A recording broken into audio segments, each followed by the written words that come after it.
Bienvenue au centre hospitalier de Saint-Dié-des-Vosges, établissement qui s'est totalement rénové sur ces dernières années et qui assure des soins de qualité.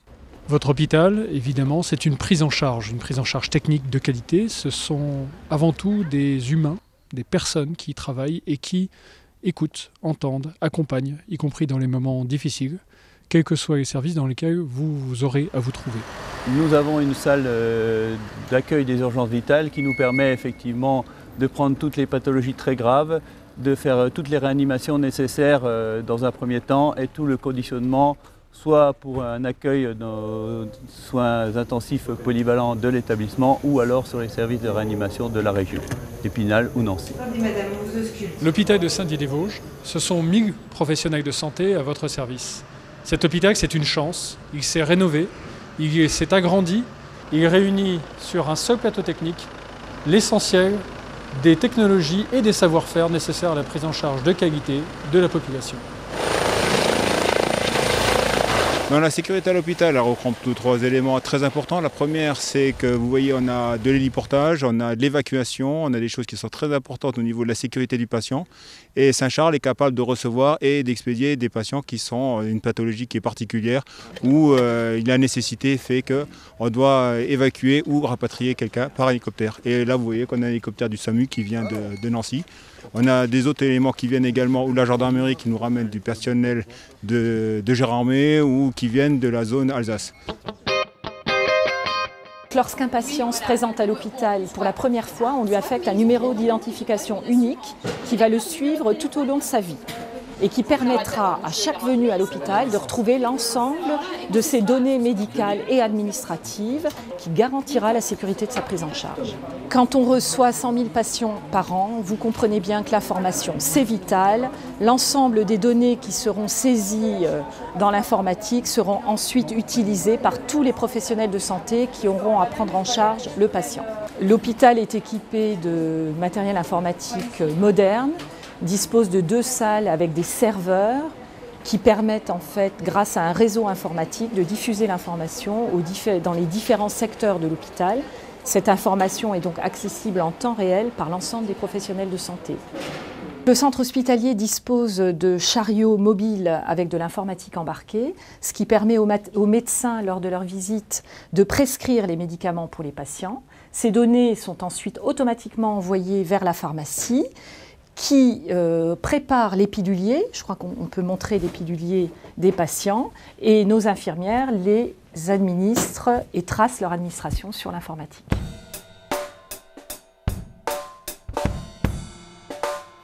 Fournir des médicaments aux patients hospitalisés, oui, mais pas n'importe comment. Le centre hospitalier possède son propre service de pharmacie et assure une dispensation nominative. Grâce au réseau informatique, les ordonnances des médecins sont directement analysées par les pharmaciens du service. Ils recherchent les interactions médicamenteuses, les contre-indications et émettent un avis ou des conseils pour une meilleure utilisation des médicaments. Les piluliers sont préparés matin, midi, soir et nuit. Ils sont identifiés au nom de chaque patient par un préparateur, puis ils sont encore contrôlés par un autre préparateur. En raison de leur dangerosité, tous les médicaments anticancéreux pour les patients hospitalisés atteints de cancer sont préparés sous une hotte dans des conditions stériles. Le matériel et l'instrumentation utilisés dans les blocs opératoires sont stérilisés chaque jour selon un processus de marche en avant. Le matériel souillé est mis à tremper dans un bac de produits désinfectants, puis nettoyé dans des autolaveurs. Ensuite, il est stérilisé après avoir été conditionné selon des règles bien précises. Avant sa livraison dans les salles d'opération, le matériel, désormais stérile, est étiqueté et vérifié par un agent. Un pharmacien délivre une validation finale. Tout ce processus fait l'objet d'une traçabilité. Bonjour madame. Je vais me faire opérer de la vésicule biliaire. Je vérifie qu'on ait votre dossier, je vais vous installer. Alors, le principe de la chirurgie ambulatoire, c'est d'offrir aux patients la possibilité d'entrer le matin de l'intervention et de ressortir le soir. Cette dame va rentrer au bloc opératoire, elle va subir une intervention de la vésicule biliaire par cœlioscopie. C'est une technique qui va lui permettre d'être ce soir à la maison. Le plan se situe en face de la salle d'intervention dans laquelle je vais pas tarder à rentrer pour un premier patient pour la journée. Et on prend le maximum de précautions, mais sachant qu'on ne travaille jamais dans une ambiance complètement stérile, mais on diminue au maximum la charge en germes qui peut être compatible pour l'organisme, pour qu'il puisse se défendre lui-même, et éventuellement avec des antibiotiques en péropératoire. Alors, le docteur Ulmer est en train de pratiquer une cholécystectomie sous cellio, c'est-à-dire qu'il va enlever la vésicule. On va faire des trous au niveau du ventre, on va injecter du gaz et il va pouvoir placer son matériel, pince, ciseaux usage unique et coagulateur. Le but étant de clamper à l'aide de petits clips l'artère et le canal cystique. Une fois ces deux phases faites, c'est très simple d'enlever la vésicule à l'aide du crochet coagulateur. Une fois la vésicule ôtée, on la sort du ventre à l'aide d'un petit sac et l'opération est terminée. On referme, point de suture et pansement. Voilà. Z-V-E-A-O-H-P-H-F. Nous, les orthoptistes, on est amenés à faire des rétinophotos, donc pour les patients notamment qui sont diabétiques, pour le suivi et le dépistage, des champs visuels pour les patients qui ont des glaucomes et des problèmes neurologiques, de tests de la vision des couleurs pour détecter les dyschromatopsies comme le daltonisme.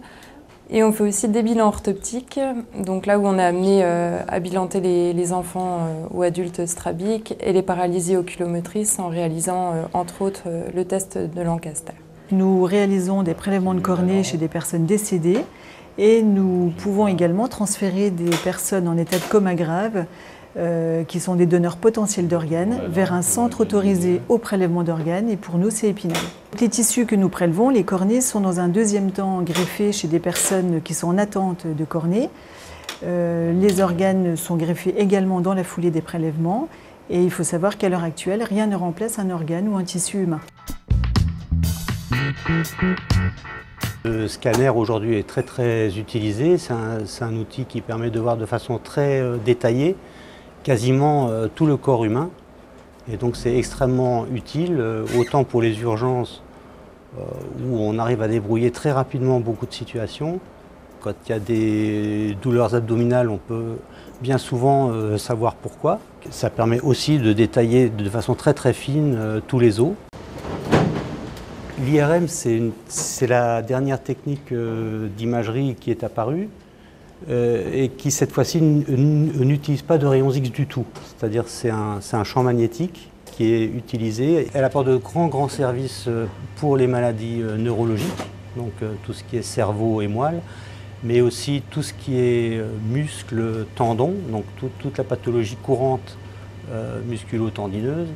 Et encore pour voir de façon très précise le foie, les reins, le pancréas. Aujourd'hui, la radiologie est une façon d'investiguer, c'est-à-dire de chercher dans le corps des pathologies et en utilisant un peu tous les moyens, dont l'IRM, dont le scanner, dont l'échographie, dont la radiologie. Et toutes ces modalités sont disponibles sur le service ici. Ce qui est quand même très intéressant pour le patient. Merci. On s'aperçoit d'un progrès vraiment immense au service des patients dont on ne peut que se réjouir. Et l'intérêt de l'orthèse par rapport à un plâtre ou quelque chose de plus rigide, c'est que vous pouvez l'ôter pour faire votre toilette. Le service de rééducation est un service pluridisciplinaire avec différents professionnels comme les masseurs kinésithérapeutes, les ergothérapeutes, un orthopédiste orthésiste et un professeur d'activité physique adaptée. Allez, on pousse. pousse avec les jambes. On a des professionnels, l'orthopédiste, orthésiste et puis un prothésiste, qui réalisent des corsets. On travaille beaucoup avec les services de chirurgie. On peut aussi obtenir une prothèse qui sera adaptée.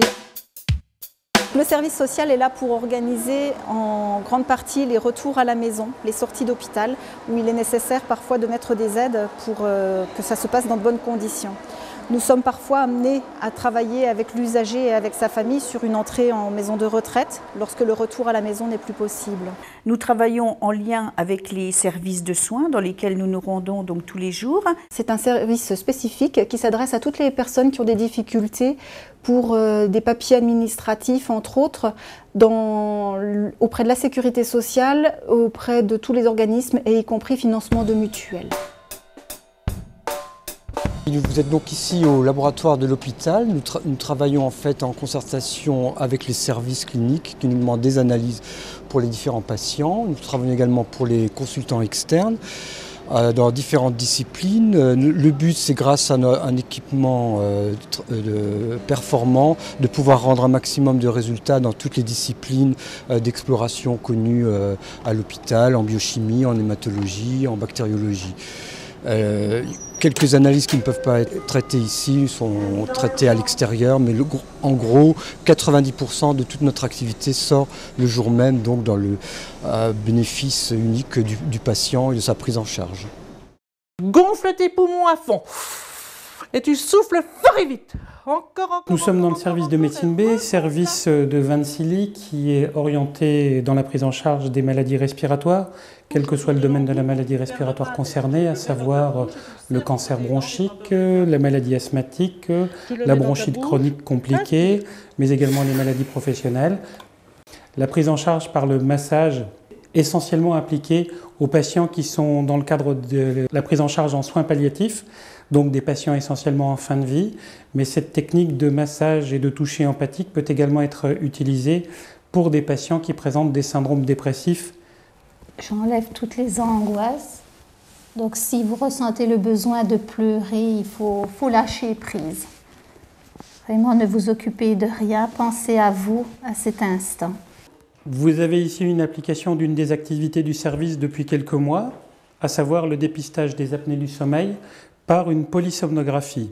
Ce patient est appareillé pour sa nuit de sommeil, où on va enregistrer tous les paramètres du sommeil en termes de respiration et en termes de composantes neurologiques. La prise en charge du cancer bronchique est assurée depuis déjà un certain nombre d'années au centre hospitalier. Une fois que l'annonce du diagnostic a été portée par le médecin et par les infirmières du service, l'équipe d'annonce spécifique dans le cadre du plan cancer interviendra pour une explication complémentaire. Annoncer un cancer à quelqu'un, c'est dire quelque chose qu'on n'a pas envie de dire à quelqu'un qui n'a pas envie de l'entendre. Une radiothérapie, une chimiothérapie, une chirurgie, une curithérapie, divers traitements qui ne sont pas toujours faciles à comprendre. Et nous sommes là pour l'accompagner justement, pour répondre à ces questions dans la violence qu'a été l'annonce. Donc voici un endoscope qui est prêt, qui est désinfecté, prêt à être utilisé, que je vais brancher sur le processeur pour pouvoir avoir la vidéo. Donc c'est un gastroscope pour faire l'examen de l'estomac. Donc l'endoscope est béquillé, ça permet de nous diriger sous le contrôle de la vue. Et là je teste l'endoscope. Donc on peut aspirer, on peut insuffler, donc là ça fait des bulles dans l'eau. Et on peut insuffler également de l'eau. Donc là on va avoir un petit jet d'eau. Voilà, mon endoscope est prêt à être utilisé, il fonctionne bien. Après utilisation, donc on rince l'endoscope et on l'emmène dans sa boîte vers la salle d'entretien où il sera de nouveau nettoyé et désinfecté pour repartir dans le circuit normal. Nous sommes ici au centre de la cuisine, au cœur même de la cuisine de production, au niveau du chaud, où nous préparons tous les plats principaux, c'est-à-dire les viandes, les poissons, les légumes, où nous produisons chaque jour environ 1200 couverts, qui sont distribués à la fois sur le centre hospitalier de Saint-Charles, mais également sur la maison de retraite de Foucharus. Le traitement du linge est assuré par le syndicat interhospitalier. Il est traité une fois par jour, délivré dans les services. Et il est retiré, donc le linge sale est retiré 3 fois par jour pour repartir au syndicat interhospitalier. Donc il y a les déchets ménagers, donc comme chez soi. Il y a les déchets d'activité de soins. Hein. Il y a les déchets restants de chimio, de traitement, de ces cytotoxiques. Nous essayons de les valoriser, comme le carton. Bonjour, vous êtes à l'hôpital de Saint-Dié-des-Vosges? En cas d'incendie, en cas de risque majeur, on appelle directement les services d'incendie qui sont en ligne directe. On décroche, on a les pompiers au bout du fil. Les agents de sécurité, ils ont plusieurs rôles. C'est les anges gardiens de l'établissement. Ils s'occupent de la sécurité incendie, de la formation, de l'évacuation et surtout de la protection des personnels et des patients. L'hôpital, c'est toute une infrastructure et des stockages, des matériaux, des médicaments. Il y a beaucoup de choses qui sont intéressantes dans un hôpital, mais qui sont nécessairement sensibles, d'où la nécessité d'un service de sécurité. Bienvenue à la maternité de Saint-Dié-des-Vosges. Nous avons eu la chance de déménager dans des nouveaux locaux en 2011 et nous allons vous présenter les nouvelles prestations que nous offrons maintenant aux mères et aux femmes enceintes. Ça rassure vraiment dans le suivi après l'accouchement, c'est important. Et je ne pensais pas que ça existait, mais c'est vraiment un service complet et c'est important. Là par exemple c'est un premier bébé et c'est très rassurant de savoir qu'il prend bien le sein, il prend bien son poids et qu'on est bien parti dans la vie. On est bien conseillé en tout cas. L'intérêt de l'acupuncture avec la grossesse, en fait, c'est que déjà qu'il n'y a pas de prise de médicaments, donc il n'y a pas d'effet contre-indiqué par rapport au bébé. En plus, ça va être pour le bien-être de la maman. Et puis l'acupuncture, ça consiste en quoi? À rééquilibrer votre corps pour que votre corps fonctionne au mieux, par exemple là, au moment de l'accouchement. Alors bien sûr, pendant la grossesse, on peut faire également de l'acupuncture pour les lombalgies, les sciatiques, le stress, les insomnies, le canal carpien. Bonjour! Bébé, bouge bien. Bébé bouge bien. Donc là, on fait un monitoring à Karine. Ça permet d'enregistrer si elle a des contractions utérines. C'est surtout ça qu'on surveille pour elle. Et on surveille aussi le rythme cardiaque du bébé. Donc déjà le périnée, c'est une foultitude de muscles qui referment tout le petit bassin. Donc ça part de la symphyse pubienne jusqu'au coccyx et ça remonte jusqu'au zoo iliaque.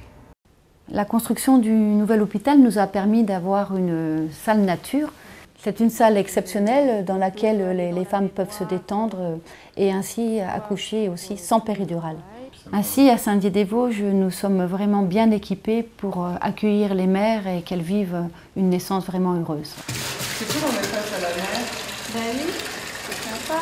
Alors ici à l'hôpital, nous avons donc une équipe multidisciplinaire qui est à notre disposition très rapidement pour prendre en charge des pathologies qui peuvent être diverses. Problèmes ORL, problèmes de diabète, problèmes musculaires ou articulaires, problèmes pneumologiques. Donc ici, ça nous donne une efficacité maximale avec un travail qui se fait dans la globalité d'une personne. Vous arrivez à l'hôpital après un incident cardiaque, donc nous sommes là pour vous accueillir, soit par les urgences, soit par le service de cardiologie directement, par notre service de consultation externe, soit après avoir été adressé par le médecin traitant. Et nous allons réaliser des examens complémentaires tels que des ECG, des échographies cardiaques, des holters, des épreuves d'effort, ou si il survient un trouble du rythme, nous pourrons aussi réaliser une pause de pacemaker. C'est des mouvements de bras après. Une fois le diagnostic posé, une équipe va vous accompagner dans le suivi de votre maladie.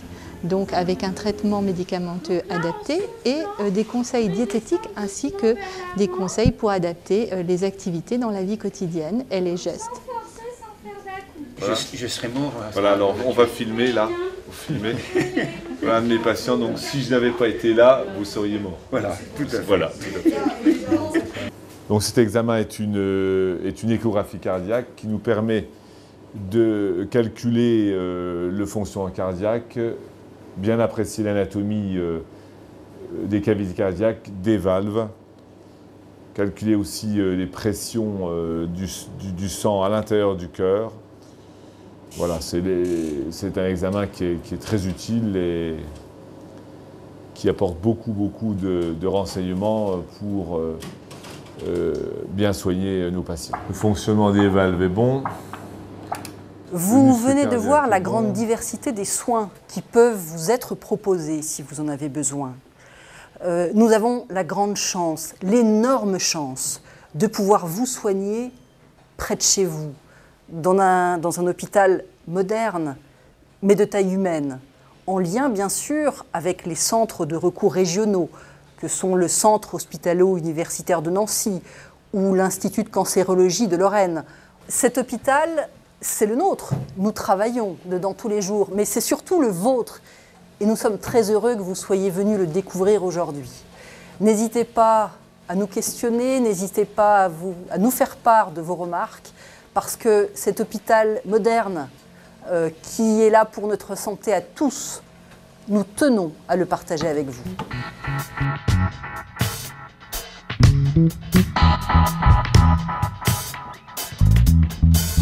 Thank you.